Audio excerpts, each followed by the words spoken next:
Oi, gente! Hoje, com esse vídeo, eu quero trazer um pouquinho aqui para vocês sobre a história da infância, até para que a gente possa compreender o que mudou, né? A criança na Idade Média, na verdade, nem existia criança, porque a criança ela não era vista como tal. Eles achavam que a criança era um mini adulto. Eles vestiam a criança como se fossem adultas, né? E ela, assim que ela conseguia o controle e a força física, ela já era colocada para trabalhar duro. Ela era vista como uma mão de obra. E existia o índice, na verdade, de mortalidade infantil era muito grande. Porque por falta de conhecimento mesmo, a criança ela não tinha um tratamento especial, por falta de higiene, por maus tratos, por questões de saúde, a criança morria e era enterrada no próprio quintal, como se fosse um animal. Não tinha um sentimento assim especial em relação à infância. E assim que ela morria, ela era substituída por outra criança, né?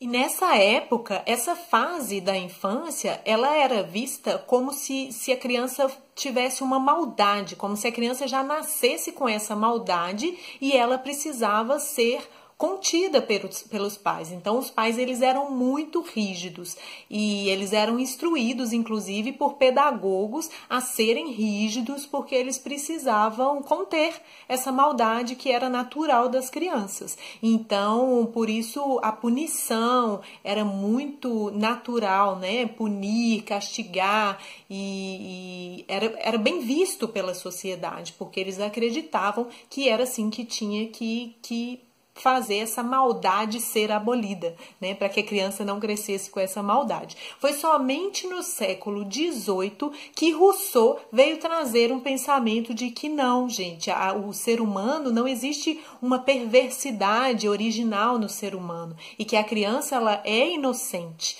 e que a criança ela pensa e ela age de acordo com a sua idade, que existe aí uma característica diferenciada, que ela é diferente do adulto, né? Foi a partir do Rousseau que começou a mudar a mentalidade da sociedade. Freud também contribuiu, ele fala sobre a importância da infância e fala inclusive sobre as neuroses, que muitas das neuroses elas têm origens nos traumas infantis. E a sociedade ela começa a ter um pouco mais de conhecimento sobre a infância. Foi no século XX em que a criança teve um lugar especial, teve até, né, o Dia das Crianças e ela já tem roupas próprias para elas e ela é vista como um ser realmente que merece mais atenção. E, inclusive, a pedofilia na Idade Média, ela nem era considerada como crime.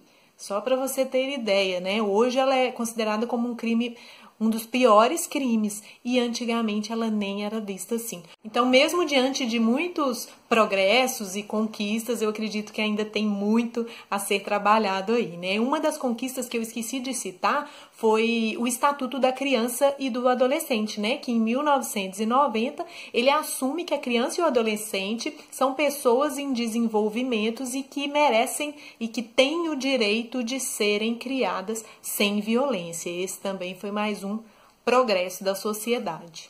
Importante falar aqui também sobre a autoridade máxima que era paterna. Essa autoridade não era só sobre os filhos, mas sobre as mulheres também. O que reinava era a opinião dos pais, né? As mulheres e os filhos, elas não tinham nem o direito de questionar nada, de expressar. Era o pai que dominava e que tinha a razão ali, que tinha o poder, né, sobre os filhos.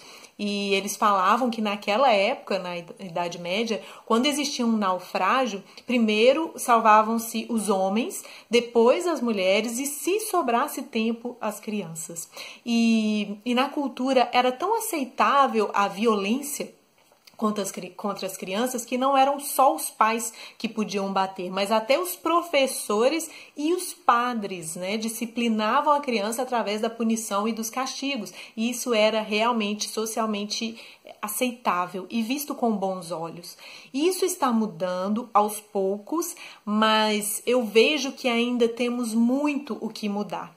E uma coisa importante que a gente precisa olhar para isso é que Diante de tantos conhecimentos, de tantos progressos, de tantas conscientização mesmo do tanto que a violência gera medo, culpa, humilhação ou rebeldia para a criança e que não traz nada de positivo, muitas pessoas, muitas famílias, muitos pais, eles correm o risco, e eu vejo que isso acontece em muitos casos, de ir para o extremo oposto, que é o oposto da permissividade, né? O oposto de deixar a criança fazer tudo, com medo de traumatizá-la, com medo de educar através da violência, eles simplesmente abrem mão da autoridade. E esse é um outro perigo e é o outro lado da moeda que também traz consequências negativas, porque a criança ela precisa ser orientada, ela precisa de um guia para mostrar para ela o caminho certo e o caminho errado, para mostrar para ela que não é tudo que ela quer que vai ser suprido. Então, o que eu vejo é que as crianças elas não conseguem desenvolver um senso de responsabilidade nem quando os pais são rígidos demais, autoritários, punitivos, porque isso corta completamente a autonomia da criança, o desejo dela ser, dela entender ela mesma e de ser responsável pelos atos dela, ela simplesmente vai obedecer, e nem quando os pais são permissivos, quando os pais permitem que a criança faça tudo e agem de forma super protetora, dando tudo que a criança quer, ela também não vai alimentar um senso de responsabilidade, porque ela não vai saber nem o que é isso, né? O que é ser responsável pelos próprios atos, já que ela tem tudo do jeito que ela quer e ela pode tudo. Então, gente, no próximo vídeo eu vou falar um pouquinho mais sobre essa mudança, o porquê que a criança de hoje não é como a criança de antigamente, e vou falar mais especificamente sobre o novo projeto que eu estou criando. Eu quero saber a opinião de vocês sobre essa história aí da infância, o que vocês acham que teve de mais mudanças, o que vocês conseguem enxergar na sociedade mesmo, ao seu redor, do que mudou e o que precisa melhorar.